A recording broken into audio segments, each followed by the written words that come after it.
So hello guys, तो ये हमारी करंट अफेयर्स के रिवीजन वाली क्लास है। तो चलिए स्टार्ट करते हैं आज की क्लास। तो इस प्रश्न में पूछ रहे अभी हाल ही में ICAI, इसका मतलब हो गया institute of chartered accounts of India, इसके नए अध्यक्ष कौन बने हैं? तो आंसर होगा रणजीत कुमार अग्रवाल बने हैं। और इन्होंने किनका स्थान लिया? अनिकेत एस तलाटी का स्थान लिया है। वैसे वाइस प्रेसिडेंट भी बने हैं चरणजोत सिंह नंदा, लेकिन आप प्रेसिडेंट का नाम याद रखो, वाइस प्रेसिडेंट नहीं पूछेंगे। ऑप्शन में अगर चलते हैं तो उपेंद्र द्विवेदी भारतीय सेना के वाइस चीफ बने थे अभी। इंद्रमणि पांडे बिम्स्टेक के सेक्रेटरी जनरल बने थे। और याद रखना ये नाम इंपॉर्टेंट क्यों है, बार बार मैं रिपीट करवा रहा हूं क्योंकि इस पद पर ये आने वाले पहले भारतीय बने। और Anil Kumar Lahoti try telecom regulatory authority of India के अध्यक्ष बने। हर क्वेश्चन में मैं आपको ये ऑप्शन रिवाइज करवाऊंगा ना, रिपीट करवाऊंगा ना, तो आप देखोगे ये वीडियो जैसे ही खत्म होगा आपको सारे नाम याद होंगे, आपके दिमाग में सारे नाम सेट होंगे। इतनी बार हम रिवीजन कर लेंगे। फिर अगला प्रश्न क्या है देखो, अभी इंटरनेशनल क्रिकेट काउंसिल ने किसे जनवरी महीने के लिए men's player of the month चुना? तो आंसर होगा शामर जोसेफ को। आपको पता है ICC हर महीने प्लेयर ऑफ द मंथ चुनता है, पुरुषों में भी और महिलाओं में भी। अब 2024 के हम स्टार्ट कर रहे हैं, जनवरी से लेकर दिसंबर तक मैं आपको बताऊंगा। हर महीने का ध्यान रखना है आपको, यानी कि पूरे साल भर में केवल 24 नाम आपको याद रखने हैं। 12 पुरुष होंगे, 12 महिलाएं होंगी। तो जनवरी महीने के लिए अभी हम स्टार्ट कर रहे हैं। तो ये शामर जोसेफ ये किस देश के हैं? वेस्ट इंडीज के हैं। और महिलाओं में किसे चुना गया, यानी कि जनवरी महीने के लिए women's player of the month चुना गया आयरलैंड की एमी हंटर को। ICC की बात करें, इंटरनेशनल क्रिकेट काउंसिल, स्थापना होती है 1909 में। हेडक्वार्टर दुबई UAE में है। CEO जॉफ एलार्डिस है। ये कहाँ से है पूछा जा सकता है, तो ऑस्ट्रेलिया से है। और हेड कौन है? ग्रेग बार्कले, जो कि न्यूजीलैंड से है। ये भी ध्यान में रखना। फिर आपसे पूछ रहे हैं अभी भारत के सबसे उम्रदराज टेस्ट क्रिकेटर का निधन हो गया, नाम बताओ। तो इनका नाम है दत्ताजी राव गायकवाड़। तो ये भारतीय टीम के पूर्व टेस्ट कप्तान थे दत्ताजी राव गायकवाड़, जिन्होंने देश में सबसे उम्रदराज जीवित टेस्ट क्रिकेटर का अवार्ड अपने नाम कर रखा था। लेकिन अभी 95 ईयर की उम्र में इनका निधन हो गया। अच्छा, ये ऑप्शन वाले नाम भी इंपॉर्टेंट है। BK सिंघल भारतीय इंटरनेट के जनक कहे जाते थे, निधन हो गया। नरेंद्र सिंह कपानी फाइबर ऑप्टिक्स के जनक कहे जाते थे, निधन हो गया। और V कृष्णमूर्ति भारतीय सार्वजनिक उपक्रमों के जनक कहे जाते थे, इंडियन पब्लिक सेक्टर यूनिट्स के फादर कहे जाते थे, निधन हो गया। फिर आपसे पूछ रहे गुप्तेश्वर वन ये किस राज्य का चौथा जैव विविधता विरासत स्थल बन गया? तो आंसर होगा उड़ीसा। अच्छा, जैव विविधता क्या होता है? बायोडाइवर्सिटी। पहले आप इसे समझो। आपको एक ही स्थान पर अगर अलग अलग प्रकार की प्रजातियां स्पीशीज मिलती है तो उसे जैव विविधता यानी कि बायोडाइवर्सिटी कहा जाता है। तो उड़ीसा में है ये गुप्तेश्वर वन, जो कि 608 जीव प्रजातियों का घर है। और अब इसे जैव विविधता विरासत स्थल घोषित कर दिया गया है। और इस तरह से ये उड़ीसा का चौथा बना है। ऑलरेडी यहाँ पर 3 है पहले से, वो भी मैं आपको बता दूं। मंदसूर जैव विविधता स्थल, महेंद्रगिरी और बारगढ़ जैव विविधता स्थल और गंधमर्दन जैव विविधता स्थल। अब ये चौथा बन गया गुप्तेश्वर वन, तो ध्यान रखना ये। फिर आपसे पूछ रहे पेटीएम ई-कॉमर्स का नाम बदल के क्या कर दिया गया? आपको पता है ना, RBI ने बैन कर दिया था पेटीएम के पेमेंट बैंक को। उसके बाद इन्होंने जो पेटीएम ई-कॉमर्स है उसका नाम ही बदल दिया। इनको लगा होगा कि पेटीएम के नाम से अब लोग डरने लग गए होंगे। एक्चुअली में पेटीएम के कई सारे काम है। अभी जो बंद हुआ वो उसका पेमेंट बैंक था। तो अब इसका जो पेटीएम ई-कॉमर्स है ये, उसका नाम इन्होंने बदल के पाई प्लेटफॉर्म कर दिया है। ई-कॉमर्स मतलब जैसे कि अमेजोन हो गया, फ्लिपकार्ट हो गया ना, वैसे ही ये पेटीएम ई-कॉमर्स भी है, जहाँ पे आप ऑनलाइन शॉपिंग वगैरह कर सकते हो। अच्छा, नाम बदलने की बात है तो आपको याद आएगा अभी अयोध्या स्टेशन का नाम बदल के अयोध्या धाम रेलवे स्टेशन किया गया था। उसी तरह अयोध्या एयरपोर्ट अब महर्षि वाल्मीकि एयरपोर्ट हो गया। अभी आयुष्मान भारत स्वास्थ्य और कल्याण केंद्र का नाम बदलकर आयुष्मान आरोग्य मंदिर किया गया था। देखो, पेटीएम पेमेंट बैंक की अगर हम बात करें तो स्थापना होती है 2017 में। हेडक्वार्टर नोएडा में है। संस्थापक हैं विजय शेखर शर्मा। और 2021 में इसे शेड्यूल्ड बैंक का दर्जा भी दिया गया था, जो अब बंद हो चुका है। अब बंद हो गया तो यूं मत सोचना कि क्यों पढ़ा रहे हो भाई, बंद हो गया, न्यूज में है, अब तो पढ़ाना ही पड़ेगा। अब नहीं पढ़ेंगे तो कब पढ़ेंगे? देखो फिर अगला प्रश्न क्या है। अगला प्रश्न भी इंपॉर्टेंट है कि प्रधानमंत्री सूर्य घर मुफ्त बिजली योजना के अंतर्गत कितनी बिजली मुफ्त उपलब्ध कराई जाएगी? तो आप सबको पता है उत्तर क्या होगा, 300 यूनिट। फिर आपसे पूछ रहे हैं अभी एहलान मोदी कार्यक्रम का आयोजन ये कहाँ पे हुआ था? यूनाइटेड अरब अमीरात में, UAE की कैपिटल अबू धाबी में ये एहलान मोदी कार्यक्रम का आयोजन हुआ था। मोदी जी गए थे वहाँ पे, उन्होंने अपना भाषण वगैरह दिया था। ये उसी तरह से था, जब आपको याद होगा जब डोनाल्ड ट्रंप अमेरिका के प्रेसिडेंट थे तो उस समय अमेरिका में जो हाउडी मोदी हुआ था ना, हाउडी मोदी कार्यक्रम, तो उसी तरह का ये कार्यक्रम था, बस नाम दे दिया एहलान मोदी। और ये उसी समय की बात है जब नरेंद्र मोदी अबू धाबी में उन्होंने BAPS हिंदू मंदिर का उद्घाटन भी किया था, उसी समय की ये बात है। फिर आपसे पूछ रहे हैं राष्ट्र उत्पादकता दिवस कब मनाया गया, तो आंसर होगा 12 फरवरी को, नेशनल प्रोडक्टिविटी डे। हर साल 12 फरवरी को होता है, तो ध्यान रखना ये। अगला प्रश्न देखते हैं। फिर आपसे पूछ रहे हैं हाल ही में किस राज्य ने काजी नेमू को आधिकारिक राज्य फल घोषित किया, तो आंसर होगा असम को। तो याद रखना भी असम सरकार ने काजी नेमू को अपना स्टेट फ्रूट बनाया है। ये एक प्रकार का नींबू ही है और ये अपने रसीले, सुगंधित और अत्यधिक पोषण मूल्य के लिए जाना जाता है। तो याद रखना असम का स्टेट फ्रूट बन गया है ये, क्या नाम है, काजी नेमू। असम के कुछ स्टैटिक मैं आपको रिवाइज कराऊं तो जैसे कैपिटल दिसपुर होती है, मुख्यमंत्री हेमंत बिस्वा शर्मा है, गवर्नर गुलाब चंद कटारिया है। राजकीय पशु क्या है यहाँ का, एक सिंग वाला गेंडा है। राजकीय पक्षी है सफेद पंखों वाली बतख। राजकीय पुष्प है फॉक्सटेल ऑर्किड और राजकीय फल है ये हमने जो पढ़ा काजी नेमू। आपको पता होगा अभी लद्दाख का स्टेट एनिमल कौन बना था, ये जरूर याद रखना, ये स्नो लेपर्ड बना था, हिम तेंदुआ। और इसी से एक और प्रश्न बन जाएगा भी किस देश ने अपना राष्ट्र पशु बनाया था स्नो लेपर्ड को, हिम तेंदुए को, तो किर्गिस्तान ने बनाया था। वैसे ये हिमाचल प्रदेश का भी स्टेट एनिमल है। तो इससे ये 3 प्रश्न हो गए आपके हिम तेंदुए से, तीनों याद रखना। और हाँ, एक और प्रश्न ये भी बन जाएगा कि अभी जो आपका खेलो इंडिया विंटर गेम्स हुआ था ना, उसका जो मैस्कॉट था, जो शुभंकर था, वो एक हिम तेंदुआ ही था। मतलब नाम तो उसका शीन ए शी या फिर शान आप कह दीजिए, वो रिप्रेजेंट हिम तेंदुए को ही करता है। और हाँ, एक और प्रश्न बन जाएगा फिर करंट अफेयर्स का ही।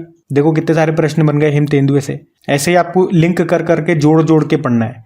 कौन सा प्रश्न, अभी हिम तेंदुओं के ऊपर एक नवीनतम रिपोर्ट आई है और ये पहली बार रिपोर्ट आई है इस तरह की। चलो अब रिपोर्ट के बारे में आप ही से पूछता हूँ। फिर रिपोर्ट में 3 चीजें बतानी है आपको। भारत में टोटल उस रिपोर्ट के अनुसार कितने हिम तेंदुए हैं, सबसे ज्यादा कहाँ पर है और सबसे कम कहाँ पर है और कितने हैं। देखते हैं किस किस को पता है। बाकी अरुणाचल प्रदेश का भी राजकीय तितली क्या बना था, केसर ए हिंद। सिक्किम की राजकीय मछली बनी थी केटली। और उत्तर प्रदेश का स्टेट एक्वेटिक एनिमल बना था गंगा डॉल्फिन, जो कि हमारा नेशनल एक्वेटिक एनिमल भी है। और गुजरात की स्टेट फिश बनी थी अभी घोल। तो ये वही बताए मैंने आपको सारे, जो भी बिल्कुल एक आध साल में बिल्कुल नए नए बने थे, है ना।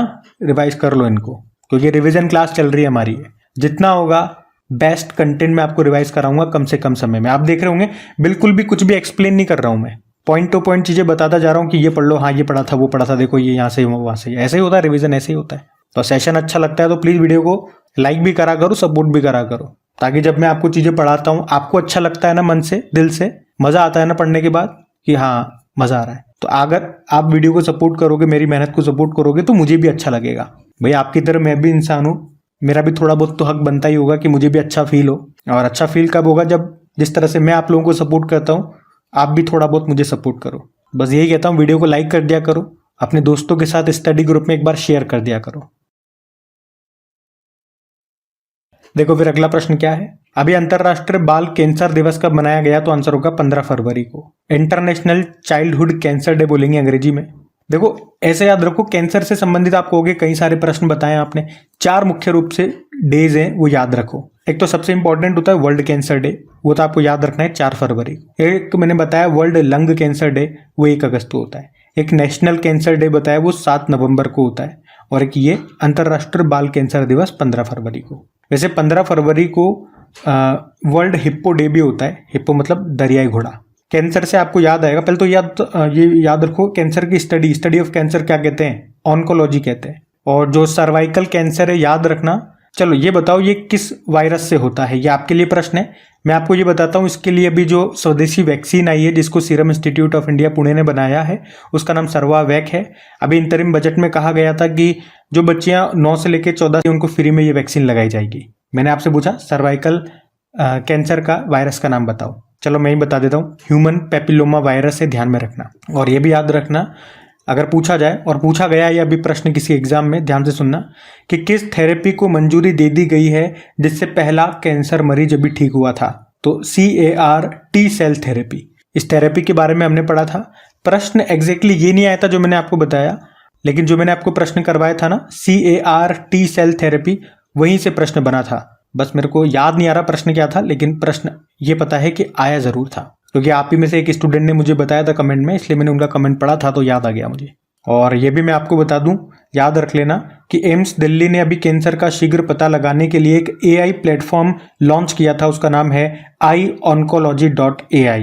किसके सहयोग से लॉन्च किया? तो centre for development of advance computing, Pune. अगला प्रश्न देखते हैं। देखो अगले प्रश्न में पूछ रहे हैं रचना कुमारी का संबंध किस खेल से है? अभी उन पे 12 साल का बैन लग गया, तो हैमर थ्रोवर थी ये, टॉप इंडियन हैमर थ्रोवर हैं रचना कुमारी, और अभी 12 साल का प्रतिबंध लगा दिया गया इन पे। और बैन क्यों लगता है? अक्सर खिलाड़ियों पे डोपिंग के कारण, तो डोपिंग पॉजिटिव पाई गई है और बैन लग गया। फिर आपसे पूछ रहे हैं कि 20 लाख करोड़ रुपए के बाजार पूंजीकरण मार्केट वैल्यू हासिल करने वाली पहली भारतीय कंपनी कौन सी बनी थी? रिलायंस इंडस्ट्रीज बनी थी, जिनका मार्केट कैप 20 लाख करोड़ रुपए तक हो गया। तो ये वन लाइनर न्यूज है। अगला देखते हैं,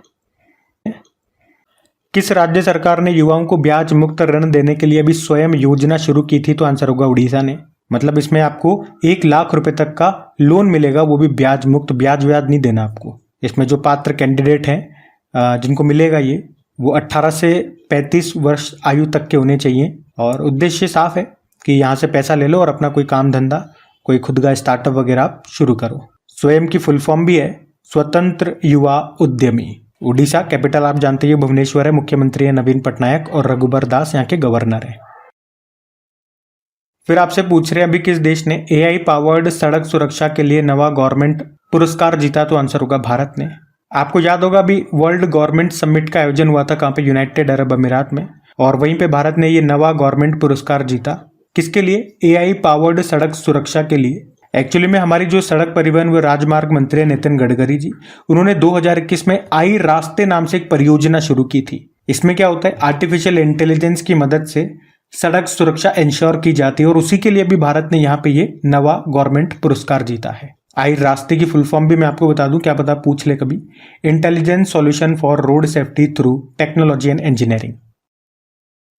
अगला प्रश्न देखो, लखपति दीदी सम्मेलन का आयोजन ये कहाँ पे किया गया? तो आंसर होगा राजस्थान में। राजस्थान के डूंगरपुर के बेणेश्वर धाम में लखपति दीदी सम्मेलन का भी आयोजन किया गया। अच्छा, लखपति दीदी योजना आपको याद आ रही है? इसको मोदी जी ने शुरू किया था 15 अगस्त 2023 को। क्या उद्देश्य है उस योजना का? महिलाओं को आर्थिक रूप से सशक्त बनाना। इसका लक्ष्य है 2 करोड़ महिलाओं को ट्रेनिंग दी जाए ताकि वो अपना रोजगार शुरू कर सकें और उनकी सालाना जो इनकम है वो 1 लाख रुपए हो सके, इसीलिए इसको लखपति दीदी योजना कहते हैं। और बात करें कि राजस्थान ने कब लखपति दीदी योजना को शुरू किया था अपने यहाँ पे, तो दिसंबर 2023 में। फिर आपसे पूछ रहे हैं अभी पहली बार डिजिटल इंडिया फ्यूचर स्किल शिखर सम्मेलन का आयोजन कहाँ पे किया गया था? तो आंसर होगा गुवाहाटी में। तो समिट का नाम याद रखना, digital India future skill summit. ये बता रहा हूं मैं आपको क्यों, क्योंकि ये समिट पहली बार हुई है, तो ध्यान रखना पड़ेगा।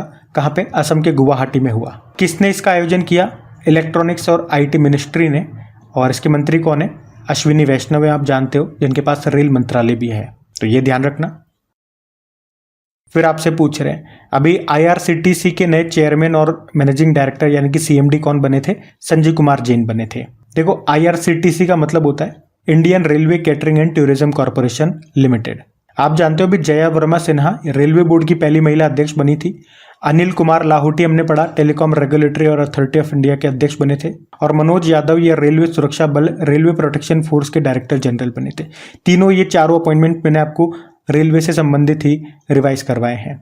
चारों नहीं हो गया, ये अनिल कुमार लाहौटी ये पहले कभी रेलवे से जुड़े हुए थे, रेलवे बोर्ड के अध्यक्ष हुआ करते थे, लेकिन अभी ये ट्राई के अध्यक्ष बन गए। तो ये था आज का आपका रिवीजन वाला सेशन। इतना ही रखते हैं आज का सेशन। आपको पता ही अपना स्कीम क्या है, छोटा छोटा थोड़ा थोड़ा पढ़ते जाएंगे और आगे बढ़ते जाएंगे। बस रेगुलर हमें रहना है, रेगुलरिटी बने रहे। एक बात याद रखना, एक साथ सारा खा जाओगे तो पेट दुखेगा और तबीयत खराब हो जाएगी। इससे अच्छा क्या रहता है कि थोड़ा थोड़ा खाते रहो, फिट भी रहोगे और पेट भी खराब नहीं होगा और आलस भी नहीं आएंगे। तो उसी तरह से पढ़ाई में भी हमें करना है। एक साथ की 3-4 घंटे की क्लास नहीं देखना है, देखते हैं वो आपकी अपनी इच्छा है। देखो मैं अपनी थॉट बता रहा हूँ, क्योंकि अगर एक साथ 3-4 घंटे की आप क्लास देख लोगे फिर आपको लगेगा पढ़ तो लिया, फिर आप पढ़ोगे ही नहीं, समझ रहे हो, और नहीं पढ़ोगे, उसका रिवीजन नहीं करोगे तो आप चीजों को आप ही भूल जाओगे। वो 3-4 घंटे लगाए वो बेकार हो जाएंगे। इससे अच्छा है डेली के 10 मिनट निकाल लो, इससे आपका रिवीजन भी होता रहेगा। चीजों को मैं लिंक करके पढ़ाता ही हूँ, तो आगे पीछे की चीजें भी आप सुनते रहोगे, तो 10 मिनट आपको पता भी नहीं लगेंगे आपके 24 घंटे में से, और कंटिन्यूटी भी बनी रहेगी। ये प्लानिंग होनी चाहिए आपकी। और वीडियो अभी लाइक नहीं किया तो लाइक करना, शेयर कर देना दोस्त। थैंक यू आज के लिए।